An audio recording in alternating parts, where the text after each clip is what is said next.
पहली नजर का प्रेम। क्या राजकुमार राजकुमारी के गुप्त संकेतों को समझ पाएगा? आखिर कौन से गुप्त संकेत? और क्या राजकुमार और राजकुमारी दोनों अंत में मिल पाएंगे? इन सभी प्रश्नों का जवाब जानने के लिए आपको सुननी पड़ेगी बेताल 25 की पहली कहानी, पापी कौन। तो स्वागत है आपका आपके अपने YouTube चैनल नकुल की कहानियां पर। पिछले भाग में हमने देखा था कि किस प्रकार राजा विक्रमादित्य बेताल को पेड़ से उतारकर अपने कंधे पर बिठाकर ले जाते हैं। बेताल उनके सामने एक शर्त रखता है कि वो उनको एक कहानी सुनाएगा और कहानी के अंत में वो एक उनसे प्रश्न पूछेगा। यदि प्रश्न का उत्तर जानने के बाद भी राजा चुप रहता है तो उसका सिर फट जाएगा, और अगर कुछ बोलता है तो बेताल वापस उड़कर उसी पेड़ पर चला जाएगा। तो बेताल ने राजा से कहा, राजन, एक बार काशी में प्रताप मुकुट नाम का एक राजा रहता है और उसका एक बेटा रहता है जिसका नाम था वज्र मुकुट।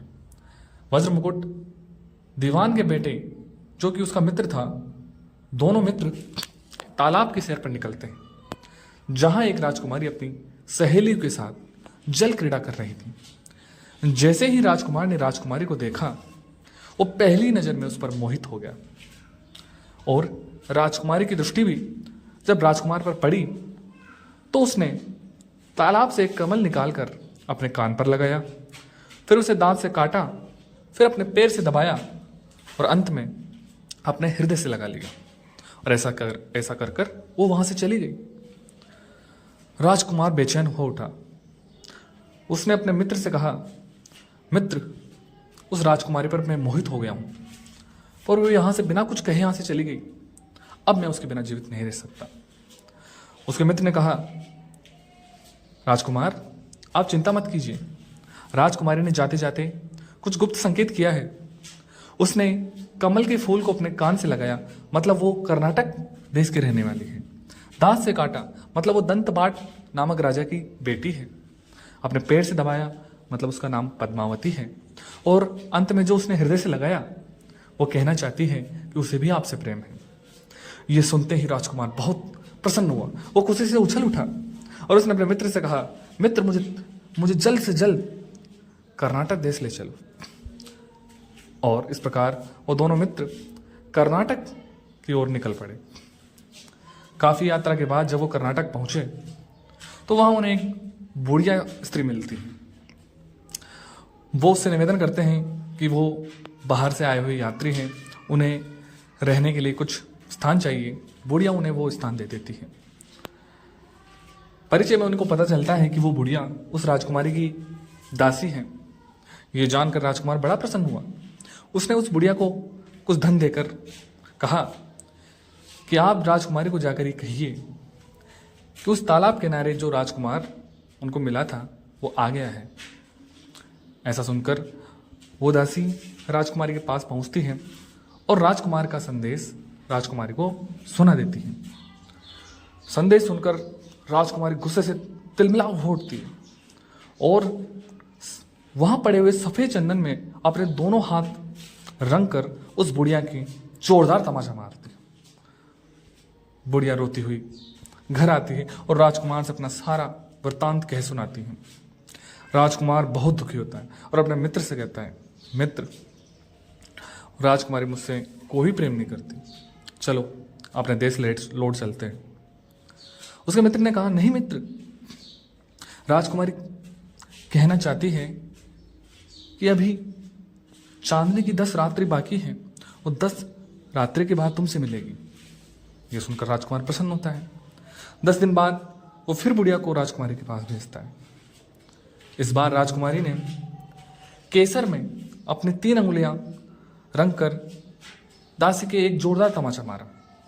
दासी फिर रोती हुई राजकुमार के पास आई। राजकुमार ने कहा, मित्र, हमसे निश्चित ही कोई जरूर भूल हो रही है। राजकुमारी मेरे से प्रेम नहीं करती है, हम अपने देश लौट चलते हैं। उसके मित्र ने कहा, नहीं राजकुमार, सब्र कीजिए। राजकुमारी कहना चाहती है कि वो अभी 3 दिन मासिक धर्म से युक्त है, वो 3 दिन बाद आपसे मिलेगी। 3 दिन बाद फिर वो बुढ़िया को राजकुमारी के पास भेजता है। इस बार राजकुमारी ने पश्चिम दिशा में उसके कक्ष में जो खिड़की थी, उस खिड़की से धक्का देकर उस दासी को निकाल दिया। इस बार वो दासी राजकुमार के पास आकर बोली, हे राजकुमार, आप मुझे कितना भी धन दीजिए, पर अब मैं राजकुमारी के पास वापस नहीं जाऊंगी। राजकुमार भी इस बार निराश हो गया। उसने अपने मित्र से कहा, मित्र, मैं अब यहाँ एक पल के लिए भी नहीं रुकूंगा, मुझे अपने देश ले चलो। उसके मित्र ने कहा, नहीं राजकुमार, आप राजकुमारी के संकेत को समझो। वो कहना चाहती है कि वो आपसे आज रात्रि मिलेगी और आप पश्चिम की खिड़की से उसके कक्ष के भीतर जाओ। ये सुनकर राजकुमार की खुशी का ठिकाना नहीं रहा। वो रात्रि में बुढ़िया के वस्त्र पहनकर पश्चिम दिशा की खिड़की से राजकुमारी के कक्ष में पहुंचा और वो क्या देखता है, राजकुमारी वहां उसकी प्रतीक्षा में खड़ी थी। इस प्रकार राजकुमार और राजकुमारी प्रथम बार मिलते हैं और दोनों साथ रहने लगते हैं। काफी दिन गुजर जाते हैं। राजकुमार को अपने उस चतुर मित्र की याद आती है और वो राजकुमारी से कहता है कि राजकुमारी, मेरा एक मित्र है, उसकी ही चतुराई से हम दोनों का मिलना सफल हो पाया है, हम दोनों का मिलना हो पाया है। मैं उस मित्र से मिलने जाना चाहता हूँ। राजकुमारी कहती है, निश्चित ही जाइए, मैं आज ही रसोइये से कहकर आपके मित्र के लिए अच्छे व्यंजन बनाती हूँ। और राजकुमारी ने कुछ लड्डू बनाकर राजकुमार के साथ भेजे। राजकुमार अपने मित्र के पास पहुंचा और उसे देखते हुए उसे बहुत प्रसन्नता हुई और उसने कहा, मित्र, राजकुमारी ने आपके लिए कुछ लड्डू भेजे हैं। पर उसके मित्र, जो कि बहुत चतुर था, उसने वो लड्डू देखते ही राजकुमार से कहा, नहीं मित्र, मैं इन्हें नहीं खा सकता, इनके अंदर जहर मिला है। और उसने उन लड्डुओं में से एक लड्डू उठाकर एक कुत्ते के सामने फेंक दिया। जैसे ही कुत्ते ने उस लड्डू को खाया, वो तुरंत वहां मर गया। ये देखकर राजकुमार बहुत दुखी हुआ। उसने कहा, ऐसी पापिनी स्त्री के साथ रहने का कोई फायदा नहीं, चलो मित्र, हम तुरंत अपने देश लौट चलते हैं।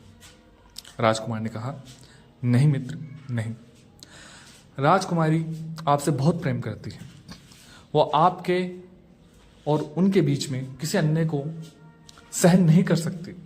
इस कारण उन्होंने मुझे मारने की योजना बनाई। परंतु अब मैं एक योजना बनाता हूं जिससे आप दोनों हमेशा साथ रह सकते हैं। तो राजकुमार ने कहा, हाँ मित्र, बोलो, मुझे क्या करना होगा। तो उस चतुर मित्र ने राजकुमार से कहा कि आप रात्रि में जब राजकुमारी सो जाए तो उनकी बाईं जंघा पर एक त्रिशूल का निशान बना दीजिए और उनके सारे गहने लेकर मेरे पास चले आइए। राजकुमार ने वैसा ही किया। तब उस मित्र ने राजकुमार से कहा कि अब ये गहने जाकर बाजार में बेच दो और अगर कोई आपको पकड़े तो उनसे कहना कि ये गहने तो मुझे मेरे गुरु ने दिए हैं। और वो मित्र स्वयं एक साधु का भेष धारण करके शमशान में जाके साधना करने बैठ गया। जैसे ही राजकुमार वो गहने लेकर सुनार के पास पहुंचा, सुनार ने वो गहने पहचान लिए कि ये तो राजकुमारी के गहने हैं और तुरंत कोतवाल को सूचना दी। कोतवाल ने उस राजकुमार को पकड़ लिया। तब योजना अनुसार राजकुमार ने कहा कि ये गहने तो मुझे मेरे गुरु ने दिए हैं। तो कोतवाल ने सोचा कि इसके साथ जरूर कोई और भी शामिल है और वो शमशान पहुंचा और उस गुरु साधु बने मित्र को भी पकड़ लिया। दोनों को राजा के सामने प्रस्तुत किया गया। तब राजा ने उस गुरु बने मित्र से पूछा कि हे महात्मा, ये गहने आपके पास कहाँ से आए। तब उस गुरु बने मित्र ने राजा से कहा, हे राजन, मैं 14 की रात को शमशान में एक डाकिनी सिद्ध कर रहा था, तभी वो डाकिनी मेरे पास आई। मैंने उसके सारे गहने उतार लिए और उसकी बाईं जांघ पर एक त्रिशूल का निशान बना दिया। राजा ये सुनकर बहुत आश्चर्यचकित हुआ। उसने रानी से कहा कि जाकर राजकुमारी की बाईं जांघ पर देखो, क्या कोई त्रिशूल का निशान है। जैसे ही रानी ने राजकुमारी की बाईं जांघ पर देखा, वहां उन्हें त्रिशूल का चिन्ह दिखा। तब राजा बहुत दुखी हुआ। उसने सोचा कि उसकी बेटी एक डाकिनी है। तब उस राजा ने उस गुरु बने मित्र से पूछा कि हे महात्मा, आप सत्य कह रहे हैं, तो ऐसी स्त्रियों के लिए हमारे शास्त्र में क्या सजा है? तब उस गुरु बने मित्र ने राजा से कहा कि ऐसी स्त्रियों को वध नहीं किया जा सकता, परंतु उनको देश निकाला दिया जा सकता है। इस प्रकार राजा ने अपनी स्वयं की बेटी को ही देश से निकाल दिया। और इसी बात की प्रतीक्षा वो राजकुमार वो उसका मित्र कर रहे थे। जैसे ही राजकुमारी अपने देश से बाहर निकलकर जंगल में पहुंची, वो दोनों उसे वहां मिल गए और तीनों प्रसन्न होकर अपने अपने राज्य लौट गए। तब बेताल ने विक्रमादित्य से पूछा कि हे राजन, अब बताओ इस घटना में पापी कौन है? तब विक्रमादित्य ने कहा, वास्तविक पापी राजा है। कोतवाल ने तो अपने राजा का आदेश माना, उस मित्र ने अपने राजकुमार का आदेश माना और राजकुमार ने अपने प्रेम के लिए ऐसा किया। वास्तविक पापी वो राजा है जिसने बिना कोई जांच किए अपने ही पुत्र को देश से निकाल दिया। इतना सुनते ही वो बेताल जोर से हंसा और उसने विक्रमादित्य से कहा, तुम बोल गए राजन, तुम बोल गए। और ऐसा कहकर तुरंत उड़कर वापस पेड़ पर जा लटका। राजा विक्रमादित्य फिर उसके पीछे गए और उस पेड़ से उतार कर फिर उसे कंधे पे बिठाया और बेताल ने फिर एक नई कहानी शुरू की। अगर आपको ये कहानी पसंद आई है तो वीडियो को लाइक कीजिए और चैनल को सब्सक्राइब कीजिए। और अगले भाग में हम जानते हैं कि वो कौन सी कहानी, वो कौन सी पहेली